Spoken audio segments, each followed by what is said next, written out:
Family events are for real family only.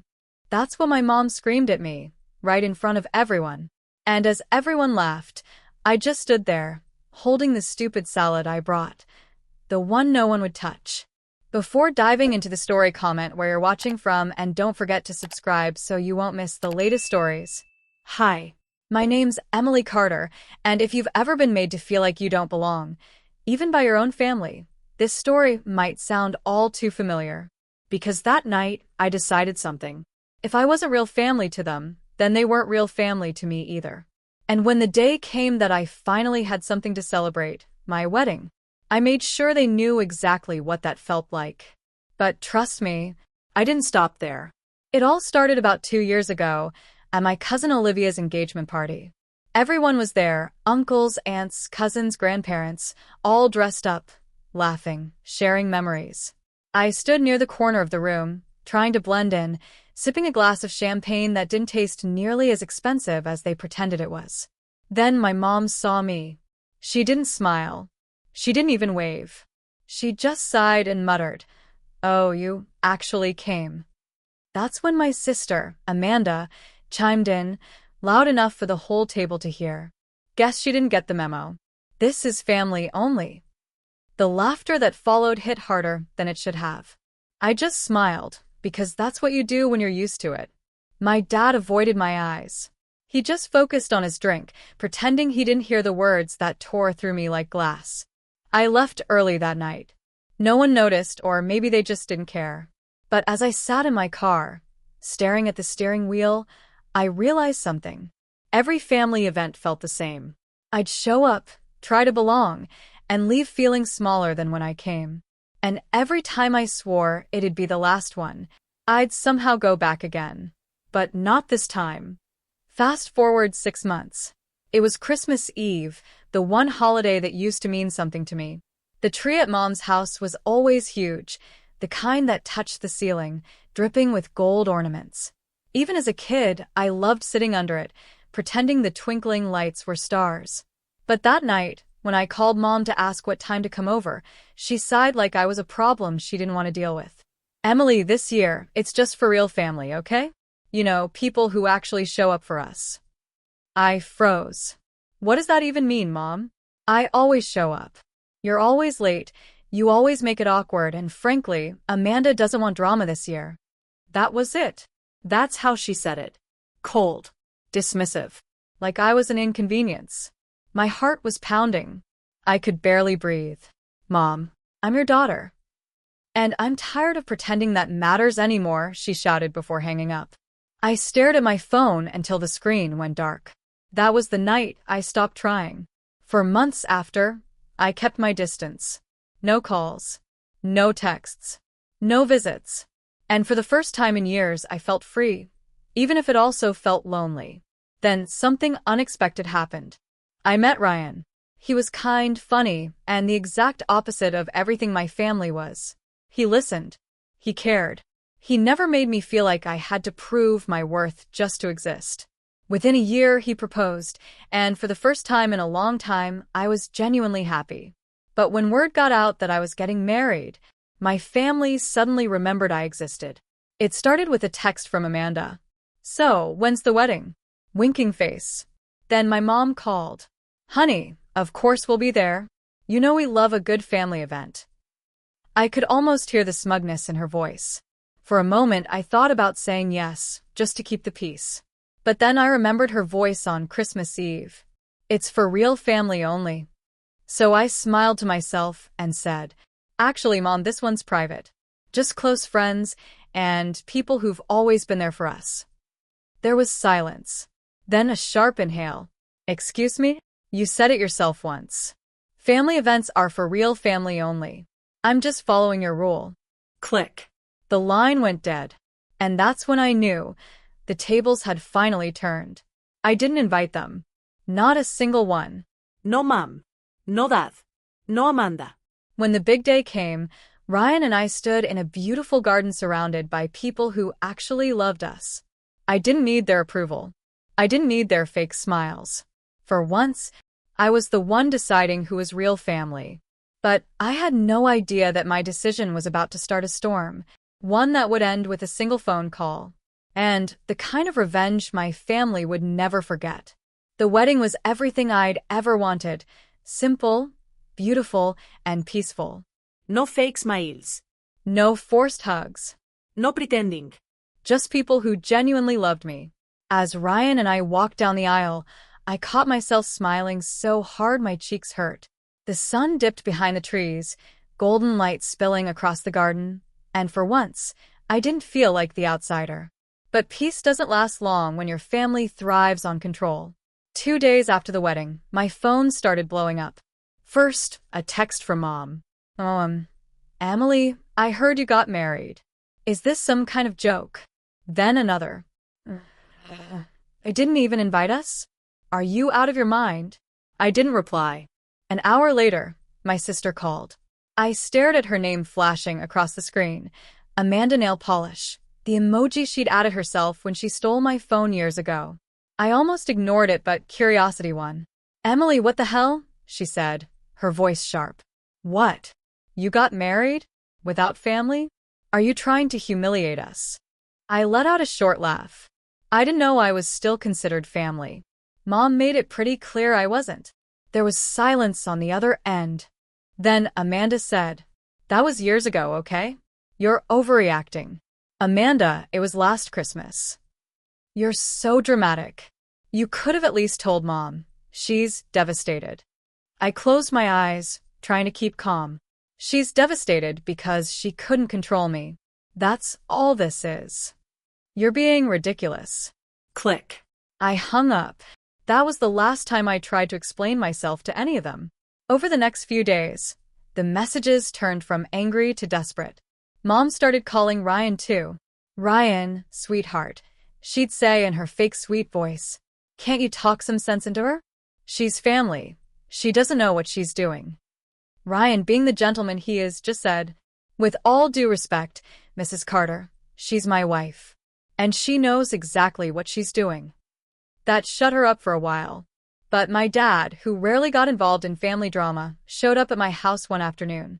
No warning. No text. Just knocking. When I opened the door, he stood there with that tired look in his eyes, the same one he always had when Mom was mad at someone. "Emily, can we talk?" "About what?" "Your mother's upset. You embarrassed her." "By getting married?" "By excluding her." I sighed.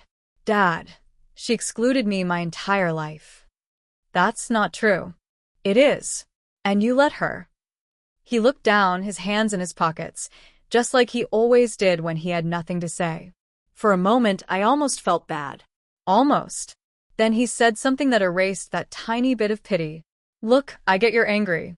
But at least let her handle the financial stuff. You're still on her accounts. She's been managing them for years." That's when I froze. "What accounts?" "You know, the family savings. The investments she set up in your name.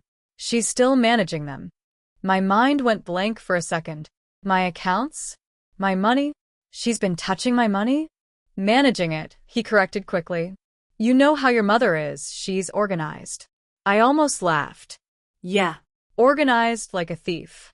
That night, I logged into my old bank account, the one my mom had helped me open when I was 18. She'd insisted on keeping administrator access to help me build credit. Except the balance didn't look right. In fact, it was way lower than it should have been. I clicked through the history, and my stomach dropped. Monthly transfers. Regular withdrawals. Always to the same joint account, one that belonged to Mom and Dad. They'd been taking my money for years.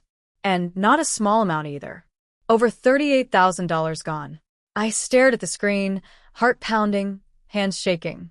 That night, while Ryan slept beside me, I sat there in the dark, replaying every conversation I'd ever had with my mother. Every guilt trip. Every fake apology. Every, "We did so much for you." They hadn't done anything for me. They'd done everything to me. And for the first time in my life, I wasn't angry. I was calm, cold, focused. They said I wasn't real family. Fine. Then they didn't deserve to have real family privileges. That was the night I decided to take back everything they stole and make sure they never saw me as weak again. Over the next few days, I quietly started making moves. First, I called the bank, then a lawyer, then a private investigator. Within 48 hours, I had copies of every transaction, every withdrawal, every signature, all in my mother's handwriting. The best part? She'd been using my name to apply for new credit cards, which meant she wasn't just stealing. She was committing fraud. And she didn't even realize I had the proof sitting right in front of me. I remember sitting at my dining table, the papers spread out like puzzle pieces, when Ryan asked, "What are you going to do?" I smiled. "I'm going to make one call." He raised an eyebrow. "To who?" "To the one person my mom always thought she could manipulate me." Because this time, I wasn't calling to beg for acceptance. I was calling to end it. Once and for all. I dialed my mom's number slowly. My fingers didn't shake this time. I wasn't calling out of guilt or desperation. I was calling with purpose. She picked up on the second ring, her voice sharp as ever. "Well, look who finally decided to talk." I smiled slightly. "Hi, Mom. You've caused quite the mess, Emily. Your father's worried sick, Amanda's embarrassed, and the whole family is talking about your little wedding stunt." "Oh, I'm sure they are. Do you think you're better than everyone now? Acting like you're some victim?" "No, Mom," I said calmly. "I just learned how to stop being one." That threw her off for a moment. "What's that supposed to mean?" "It means you don't get to decide what I do anymore. You don't get to control my life or my money."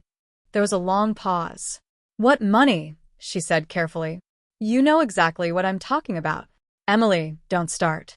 $38,000, I interrupted. "Over 6 years. Monthly transfers. Always to your account."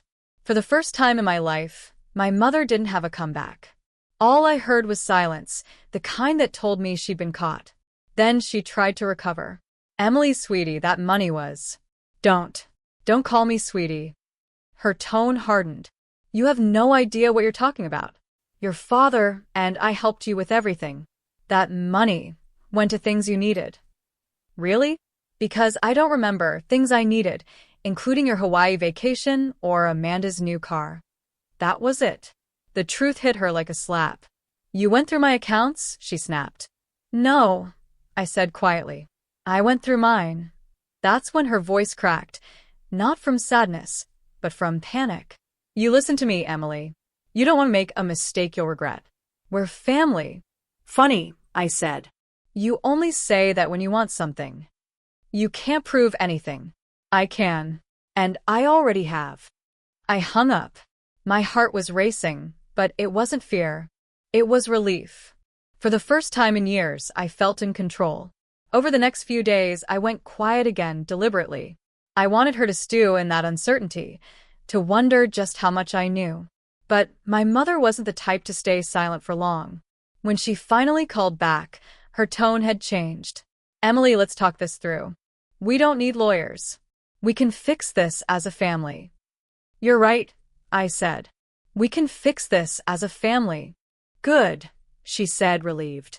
"Come over this weekend and we'll—" "Actually," I interrupted, "I've already fixed it. You'll be getting a call from the bank tomorrow morning." "What did you do?" "Let's just say, I removed your access to everything. My accounts, my credit, everything you used my name for." Her voice rose. "Emily, that's fraud. You can't just—" "Fraud? You mean like opening cards in your daughter's name without permission?" "Yeah, I'm familiar with that." There was a sharp intake of breath. "You wouldn't dare." "Mom," I said calmly, "you taught me to be ruthless. I guess I finally learned."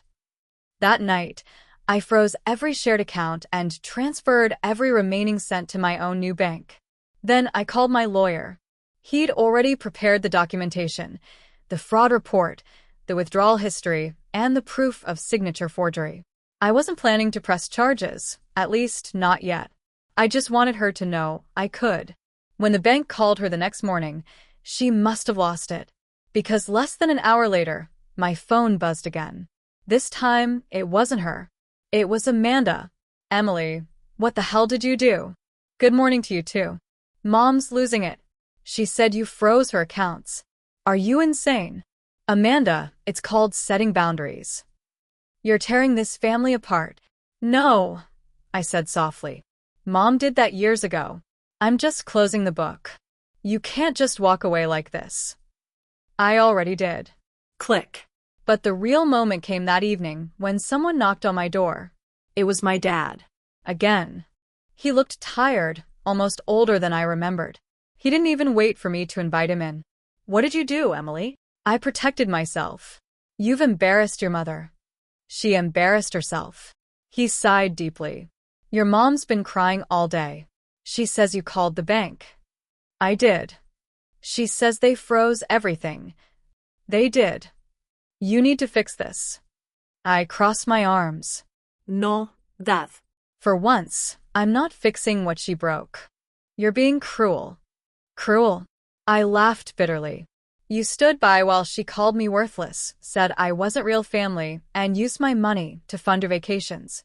And I'm cruel? He didn't answer. He just looked at me, the kind of look that said he still didn't get it.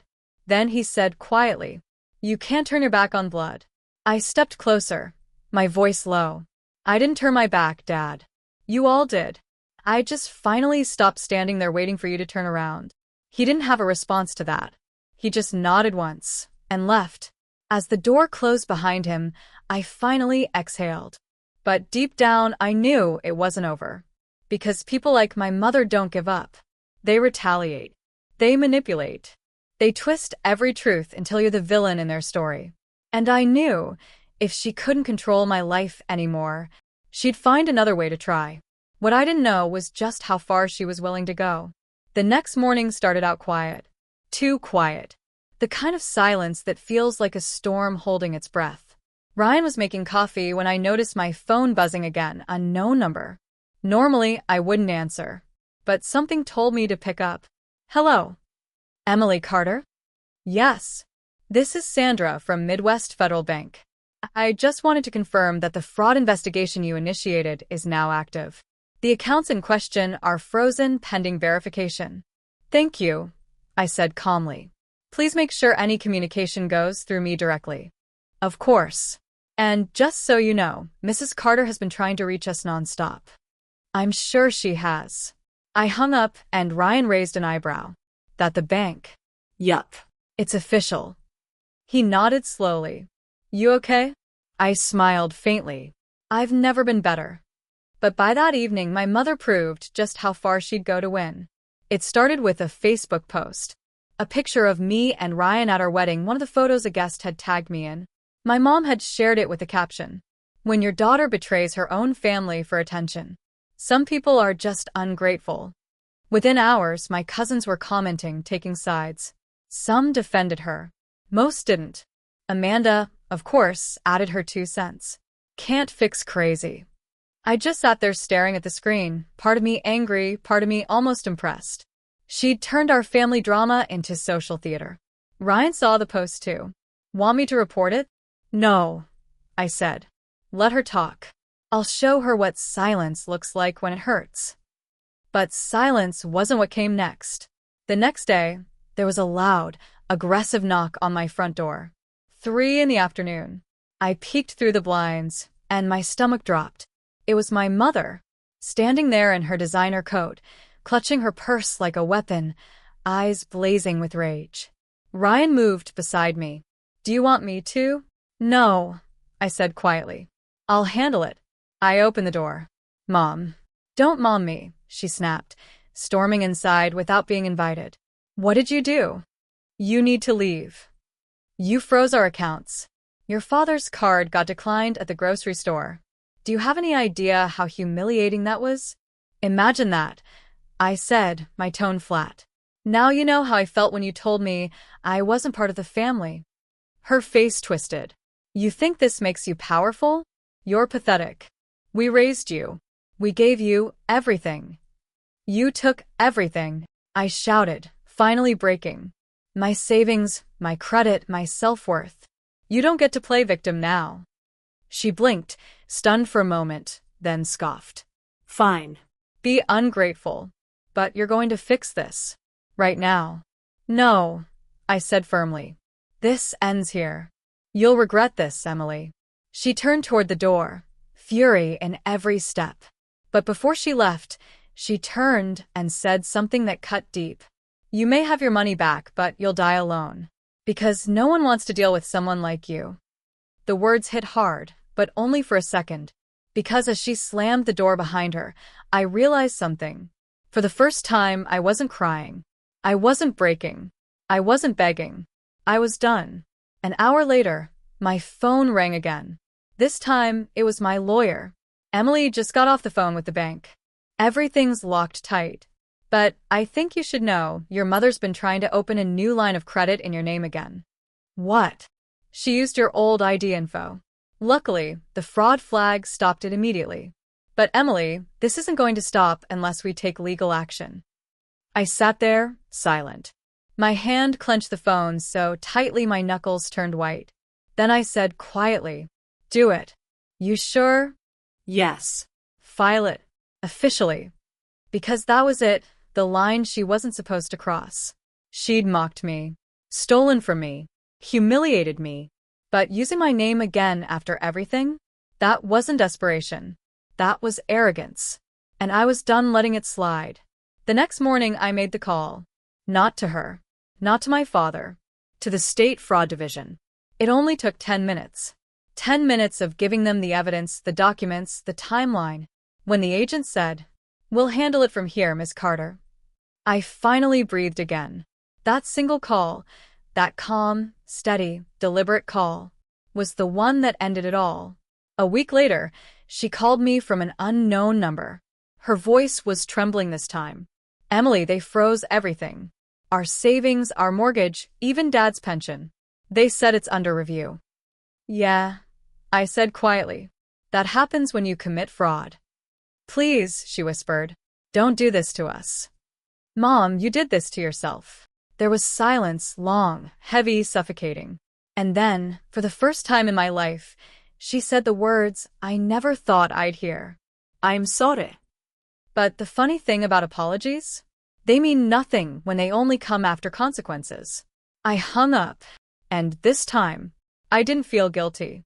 I felt free. A month after that last phone call, life was quiet again. Peaceful even. For the first time in years, my mornings didn't start with anxiety. No more passive-aggressive texts. No fake family drama notifications. No pretending everything was fine at family events I was never welcome at anyway. Just silence. Beautiful, liberating silence. Ryan and I were sitting on our porch one evening, watching the sunset melt into shades of orange and pink. He handed me a cup of tea and said, "You've been smiling more lately." I laughed softly. Guess that's what happens when you finally stop trying to prove your worth to people who never wanted to see it. He nodded, taking a sip. "You know, you could start your own family now. One that actually deserves you." That sentence hit me deep. Because for so long I believed family meant blood. That no matter how bad things got, they'd always love me back. But the truth is, love isn't something you owe someone because of DNA. It's something you earn through kindness, respect, and consistency. And my family? They failed every test. A few weeks later, I got a letter from the Fraud Investigation Department. They'd concluded their review, and the findings were crystal clear. Every fraudulent attempt, every unauthorized withdrawal, every account misuse, all traced back to my mother. The report ended with a note. The involved parties are permanently restricted from accessing or applying for any joint credit accounts under your name. Reading that line felt like exhaling after holding my breath for years. I didn't feel joy. I didn't feel revenge. I just felt done. That was my closure. Still, some nights, I'd catch myself thinking about her, wondering if she missed me, if she ever regretted pushing me away over pride and control. One night, I found myself scrolling through my old family photos, birthdays, holidays, vacations. I saw the smiles, the hugs, the laughter that now felt so staged in hindsight. Back then, I thought those moments were real. But maybe they were just performances, and I was the only one who didn't know it was an act. I closed my phone and whispered to myself, "I forgive you." Not because she asked, not because she deserved it, but because I needed peace more than I needed revenge. Forgiveness, wasn't for her. It was for me. A few days later, I got an unexpected text. It was from Amanda. Hey, Mom's been really quiet lately. She wanted me to tell you she's in therapy. She's trying to get better. I know it doesn't fix things, but maybe it's a start. For a long time, I stared at that message. And for the first time, I didn't feel anger or sarcasm. I just felt calm. Maybe people really can change. Maybe not everyone gets it right the first time. But that didn't mean I had to go back. So I replied, I'm glad she's getting help. I wish you both well. But I'm happy where I am. And that was it. No dramatic ending. No tears. Just peace. That weekend, Ryan and I took a small trip to the lake. We walked barefoot on the sand, the wind brushing against our faces, the water glimmering under the sun. I looked out across the horizon and said quietly, I used to think revenge was about getting even. Ryan looked at me. And now? I smiled. Now I think it's about getting free. He smiled back, wrapping his arm around me. You did both. Later that night, sitting by the campfire, I recorded a voice note, not to send, just to say it out loud.